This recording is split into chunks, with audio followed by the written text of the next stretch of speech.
Imagine a theater, not a theater of art or music, but a theater of dread. The year is 1840. The room is a steep amphitheater, packed with students and paying spectators in their formal coats, all jostling for a better view of the spectacle below. In the center of the room, there is no sterile, gleaming equipment. There is only a simple wooden table, stained dark with the memory of past operations, and a box of sawdust on the floor to soak up what is about to be spilled. There is a palpable sense of anticipation in the air, a hushed, morbid excitement. Then, the patient is brought in. He is not asleep. He is wide awake, his eyes wide with terror. He is strapped down to the table by strong assistants. He is about to undergo surgery. The star of this show now enters, the surgeon. He does not scrub in. His hands are unwashed. He wears a frock coat stiff with the dried blood and pus of 100 previous procedures, a badge of experience, not a source of contamination. He may hold a bloody knife between his teeth as he gives final instructions to his assistants. In this era, the greatest surgeon was not the most precise or the most gentle. He was the fastest. Speed was everything. He was a master of the swift, brutal incision, a virtuoso of the lightning-fast amputation. His reputation was built on a single, terrifying metric, the stopwatch. Could he take off a leg in under a minute? Could he remove a bladder stone in 2? Every second saved was a second less of unimaginable agony. For the conscious patient strapped to the table, this man was not a healer in the modern sense. He was a sawbones, a master butcher performing a necessary horror. This was not a vision from a nightmare. This was the pinnacle of medical science for thousands of years. This was surgery. It was a last, desperate resort, a state-sanctioned torture where the cure was often more terrifying than the disease itself. How did humanity endure such an ordeal? Who were these men, the princes of the saw, who could steel themselves to inflict such agony in the name of healing? And what were the great demons that stalked every operation, turning these red theaters into houses of death? Before medicine could truly conquer disease, it first had to conquer the 3 great adversaries that made almost every surgery a brutal gamble. With life and death, pain, bleeding, and the silent, invisible killer, infection. To operate in the Age of Agony was to go to war against 3 great demons. 3 fundamental forces of nature that made every procedure a brush with death. The first and most immediate was pain itself. This was not simply a matter of the patient's suffering. Extreme, unrelenting pain overwhelms the human body. It triggers a physiological cascade known as surgical shock, where blood pressure plummets. The heart rate becomes erratic, and vital organs begin to shut down.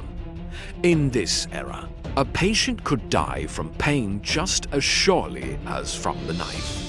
This is the brutal truth behind the surgeon's obsession with speed. A leg amputation that took 2 minutes instead of 10 was not a matter of showmanship. It was a desperate race against the clock of human endurance to manage the patient. There was no science, only brute force. Strong assistants known as porters would physically hold the thrashing patient down. Thick leather straps were used to bind them to the table. Sometimes a shot of whiskey or a dose of laudanum, an opium tincture, was given beforehand. But these did little to dull the sharp, searing agony of the blade. The screams of the patient were not just a byproduct of surgery, they were its constant, terrible soundtrack. The second demon was bleeding, without a sophisticated understanding of the circulatory system. Every deep incision was a life-threatening hemorrhage waiting to happen. The primary weapon against catastrophic blood loss was as brutal as the surgery itself: the cauterizing iron. After an amputation, the surgeon would take an iron heated in a nearby brazier until it glowed red hot, and press it directly into the raw, bleeding stump of the limb. The goal was to sear the flesh and cook the blood vessels shut. The smell of burning tissue would fill the theater, and the patient, if still conscious, would be subjected to a new wave of unimaginable, fiery pain. Some surgeons preferred pouring boiling oil or tar directly onto the wound to achieve the same effect, while the arterial ligature, the practice of tying off individual arteries with silk thread, had been known for centuries. Many surgeons distrusted it. It was slow, difficult, and in an age without sterile materials. The thread itself often introduced the very infection that would kill the patient later, and this led to the third, most insidious, and most lethal demon of all: infection. This was the silent killer, the specter that haunted every surgical ward. In the age before Louis Pasteur and the discovery of germ theory, there was absolutely no concept of microscopic organisms causing disease. Doctors believed infection was caused by miasma or bad air, or that it was simply a natural, unavoidable part of the healing process. The formation of thick, creamy pus was even considered a good thing, known as laudable pus, a sign that the body was expelling its bad humors. Consequently, the operating theater was a paradise for bacteria. Instruments were merely wiped clean on a dirty rag between operations. The surgeon's hands went unwashed, his frock coat caked and stiff with the blood and grime of past procedures, was worn as a badge of honor, a testament to his experience. The result was a post-operative slaughter. A patient might heroically survive the agony of the operation itself, only to die in feverish agony days later from gangrene, sepsis, or erysipelas. This was so common it had its own name: hospitalism. Surgical wards were death traps, with mortality rates often exceeding 80%. The greatest demon of all was the one that no one could even see. To survive in this world, to fight these demons of pain, bleeding, and infection, required a new kind of man. The pre-anesthetic surgeon was not the meticulous scientist we know today. He was a showman, a craftsman, and a brute, forced to cultivate a unique blend of anatomical knowledge, iron nerve, and terrifying speed. And no one embodied this archetype more than the towering Scottish surgeon, Robert Liston. Standing at 6'2", Liston was a formidable presence in the operating theater.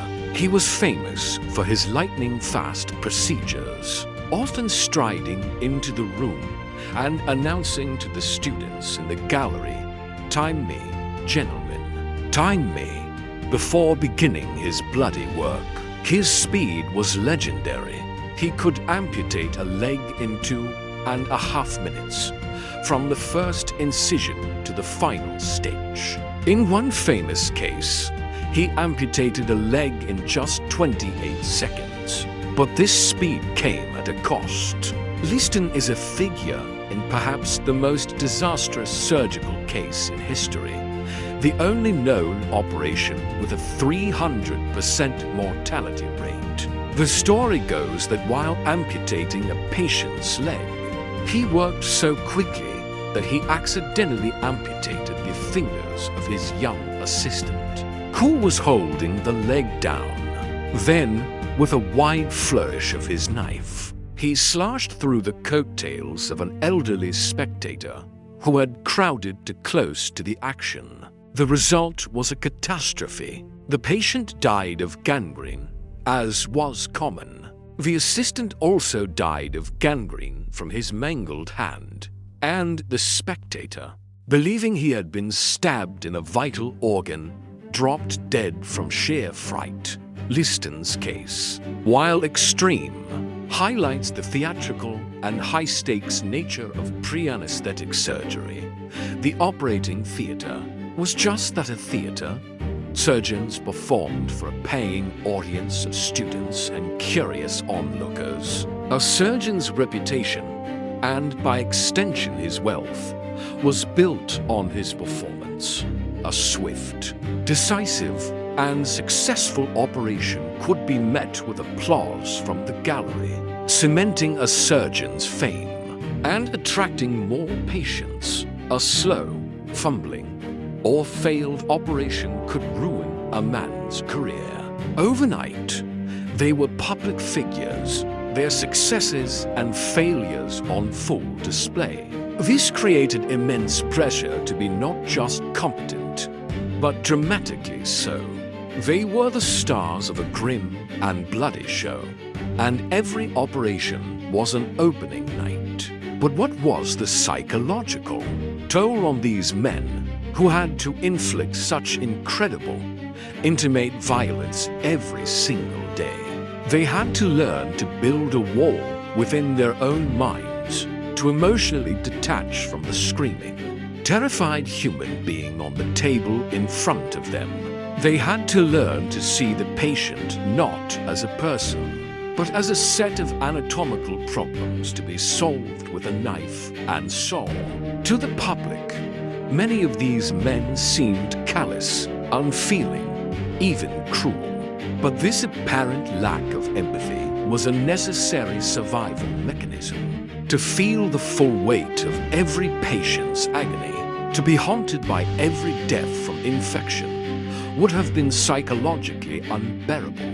They were men trapped by the limitations of their own time, forced to become desensitized to the very suffering they were trying, however brutally, to alleviate. They were the flawed, necessary, and terrifying princes of a dark and agonizing age. For millennia, the three great demons ruled the world of surgery. Pain, bleeding, and infection formed an unholy trinity that made most operations a death sentence. To conquer them would require a revolution not of speed or strength, but of science. The first demon to fall was pain. The breakthrough came not from a great surgeon, but from a Boston dentist named William T.G. Morton. On October 16, 1846, in the operating theater of Massachusetts General Hospital, Morton was given a chance to demonstrate his secret discovery. The room was filled with skeptical surgeons and students, all expecting to witness the usual brutal spectacle as a patient named Gilbert Abbott was set to have a tumor removed from his neck. Morton held a glass globe with a sponge inside to the patient's mouth, instructing him to breathe deeply. The air filled with a strange, sweet smell. The patient's eyes fluttered and closed. The chief surgeon, Dr. John Collins Warren, stepped forward and began to make the incision. The crowd watched in stunned anticipation, waiting for the inevitable scream. But the scream never came. The patient did not move. He did not make a sound. The tumor was successfully removed, and when the patient awoke, he declared to the astonished room that he had felt no pain, only a faint scratching sensation.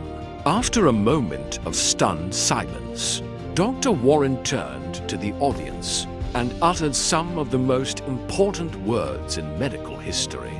"Gentlemen, this is no humbug." In that moment, the first demon was vanquished. The Age of Agony was beginning to end.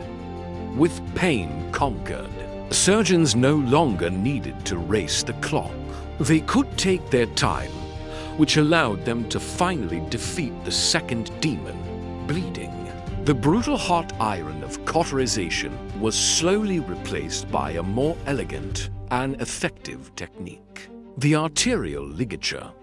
The method had been championed centuries earlier by the French surgeon Ambroise Paré. On the battlefield, Paré had run out of the boiling oil traditionally used to treat gunshot wounds. In desperation, he simply dressed his patient's wounds with a soothing salve. To his amazement, he found those patients recovered far better than the ones who had been tortured with the oil. He applied the same principle to amputations, advocating for the careful tying off of individual arteries with thread, rather than searing the entire stump shut. For centuries, his method was met with skepticism, as the unsterile threads often caused fatal infections. But with the new, slower pace of surgery allowed by anesthesia, surgeons could now take the time to carefully isolate vessels and control bleeding with a precision that was once impossible. The second demon was finally tamed. Only the third and most deadly demon remained: infection. Even with painless, bloodless surgery, patients continued to die in droves from post-operative gangrene and sepsis. The breakthrough came from an English surgeon named Joseph Lister, deeply troubled by the staggering death toll in his surgical ward. Lister began to read the work of the French chemist Louis Pasteur, who had recently proposed a radical new germ theory: the idea that invisible microbes were responsible for decay and disease. The medical establishment scoffed at the idea, but Lister was convinced. He hypothesized that these same germs were getting into the surgical wounds and causing the deadly infections. He began to experiment with an antiseptic, a chemical that could kill the germs. He chose carbolic acid, and in 1865, he began a new procedure. He sprayed a fine mist of the acid over the patient, the instruments, and his own hands throughout the entire operation. The results were nothing short of miraculous. The mortality rate in his ward plummeted from nearly 50% to just 15%. Still, he faced years of ridicule from his colleagues, who mocked his donkey-engine carbolic sprayer and refused to believe in his invisible enemies. But the evidence was undeniable. Lister had given surgery its final, greatest weapon. The invisible demon of infection had at last been brought into the light and destroyed. With the three great demons finally vanquished, the Red Theatre of Agony fell silent. The world of the sawbones, the bloody apron, and the stopwatch was gone forever. In its place rose the modern operating room, a quiet, sterile sanctuary of science and control. The nature of the surgeon himself was transformed. With pain and bleeding managed, and with the threat of infection neutralized, speed was no longer the paramount virtue. It was replaced by patience, precision, and knowledge. The surgeon was no longer a butcher in a desperate race against death. He was now a meticulous craftsman, a scientist who could take hours, not seconds, to carefully repair the delicate machinery of the human body. The Age of Agony had ended, and the age of modern surgery had begun. But this new world of painless, life-saving medicine was not built on the genius of men like Morton and Lister alone. It was built on a foundation of unimaginable suffering, on the silent sacrifice of countless anonymous patients. For every successful amputation, there were hundreds who died of shock or infection. For every life saved, there were thousands lost. These were the unnamed men, women, and children who were strapped to the blood-stained tables, who endured the unendurable, and whose deaths filled the surgical wards of the past. Their agony was not in vain. It was their screams that fueled the desperate, frantic search for a way to conquer pain. It was their deaths that drove men like Lister to obsession, to find the invisible killer that no one else could see. They were the unwilling martyrs of medicine, and every sterile instrument, every anesthetic machine, every successful modern operation is a monument to their sacrifice.